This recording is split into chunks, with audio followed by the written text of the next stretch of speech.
സംസ്ഥാനത്ത് എല്ലായിടത്തും UDF തരംഗമാണ്. ഞാൻ പറഞ്ഞതുപോലെ 100-ലധികം സീറ്റുമായി UDF അധികാരത്തിൽ വരും. സർക്കാരിനെതിരായ അതിശക്തമായ പ്രതിഷേധം ജനങ്ങളുടെ ഇടയിലുണ്ട്. UDF-നെ കുറിച്ച് വലിയ പ്രതീക്ഷയുണ്ട്. UDF വന്നാൽ കേരളത്തിലൊരു മാറ്റമുണ്ടാകും എന്ന ഉറച്ച പ്രതീക്ഷ ജനങ്ങൾക്കുണ്ട്. ഞങ്ങൾ ഈ സർക്കാരിനെതിരായിട്ട് അവതരിപ്പിച്ച കുറ്റപത്രം ജനങ്ങൾ അവരുടെ കോടതിയിൽ, മനസാക്ഷിയുടെ കോടതിയിൽ അവർ വിചാരണ ചെയ്യും. ഈ സർക്കാരിനെ അവർ ശിക്ഷിക്കും. UDF അധികാരത്തിൽ വരും. ഞങ്ങൾക്ക് ഉറച്ച വിശ്വാസമാണ്. എല്ലായിടത്തും നല്ല രീതിയിലുള്ള പ്രവർത്തനമാണ് നടക്കുന്നത്. സജീവമായി ടീം UDF ആയിട്ടാണ് പ്രവർത്തിക്കുന്നത്. ഒരു പ്രശ്നവും ഒരു സ്ഥലത്തില്ല. നല്ല രീതിയിലുള്ള പ്രവർത്തനം. അതിന്റെ ഏറ്റവും അവസാന ഘട്ടത്തിലേക്ക് കടക്കുമ്പോൾ ആവേശകരമായ പ്രതികരണമാണ് എല്ലാ ഭാഗത്തു നിന്നും ഉണ്ടാകുന്നത്. അല്ല, അത് ബാങ്കിലെ അക്കൌണ്ട് സ്റ്റേറ്റ്മെന്റിൽ കൊടുത്ത് ഞാൻ പറഞ്ഞതല്ലേ, ആപ്പ് വഴി കളക്ട് ചെയ്ത പൈസ അത് പുറത്തു കൊടുത്തു. ആ പുറത്ത് കംപ്ലീറ്റ് അതിന്റെ ഡീറ്റെയിൽസ് പറഞ്ഞു. അതിന്റെ സ്റ്റേറ്റ്മെന്റ് നോക്കിക്കോ നിങ്ങൾ. വിഡ്രോ ചെയ്തേക്കുന്നതിന്റെ കറക്റ്റാണ്. ആദ്യം ആപ്പുകാർക്ക് കൊടുക്കാനുള്ള പൈസ ഞാൻ സുധാരനോട് വിഡ്രോ ചെയ്തു. പിന്നെ ഇപ്പൊ ഈ സ്ഥലം മേടിക്കാനുള്ള പൈസയും വിഡ്രോ ചെയ്തു. അതിന്റെ അത് ഞങ്ങളെടുത്ത് വീട്ടിൽ കൊണ്ടുപോകാം. വീട് പണിയാൻ KPCC ഫണ്ടിൽ നിന്ന് AICC ഫണ്ടിൽ നിന്നും പൈസ തരും.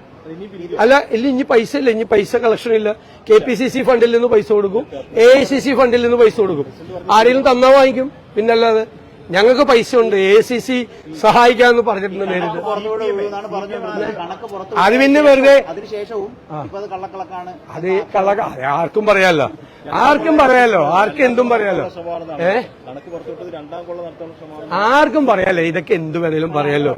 എന്ത് കള്ളത്തരമാണ് CPM പ്രചരിപ്പിച്ചുകൊണ്ടിരിക്കുന്നത്. നോണയല്ലേ പറഞ്ഞുകൊണ്ടിരിക്കുന്നത്. അല്ലല്ല, അവിടെ അതിന്റെ വീട് പണി തുടങ്ങണമെന്ന് വെച്ച് കഴിഞ്ഞാല് പണം ഉണ്ടെന്നേ. പണം കൊടുക്കാൻ AICC പൈസ തരും എന്ന് പറഞ്ഞത് ഞാൻ അന്ന് പത്രസമ്മേളനത്തിൽ പറഞ്ഞല്ലോ. ഇതൊക്കെ ആ വിഷയം ഇന്നലെ KPCC പ്രസിഡന്റ് പറഞ്ഞ് ക്ലിയർ ചെയ്ത. വേറെ വല്ലതും ചോദിക്കും.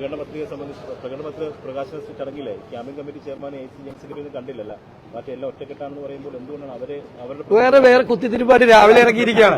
വെറുതെ അതൊക്കെ ഞങ്ങളാണ് തീരുമാനിക്കുന്നത്. ഞങ്ങളുടെ പരിപാടിയിൽ ആരൊക്കെ ഉണ്ടാവണമെന്ന്. അവിടെ ഞാനുണ്ടായിരുന്നു, തെലങ്കാന മുഖ്യമന്ത്രി ഉണ്ടായിരുന്നു, ഈ മാനിഫെസ്റ്റോ കമ്മിറ്റിയുടെ ചെയർമാനും അംഗങ്ങളും ഉണ്ടായിരുന്നു.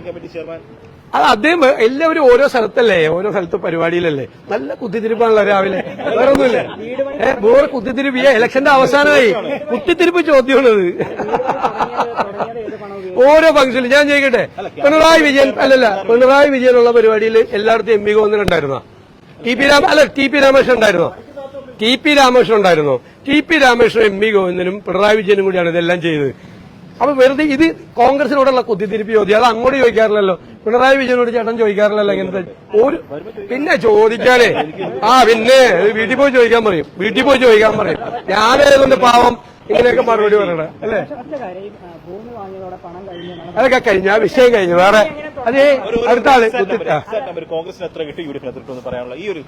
അല്ലല്ല, അത് ഒന്നും കൂടി പോളിംഗ് കൂടി കഴിയുമ്പോ ഒന്നും കൂടി പറയാം. കറക്റ്റ് 100+ ആണ് UDF. UDF 100+. എഴുതി വെച്ചോ, 100+.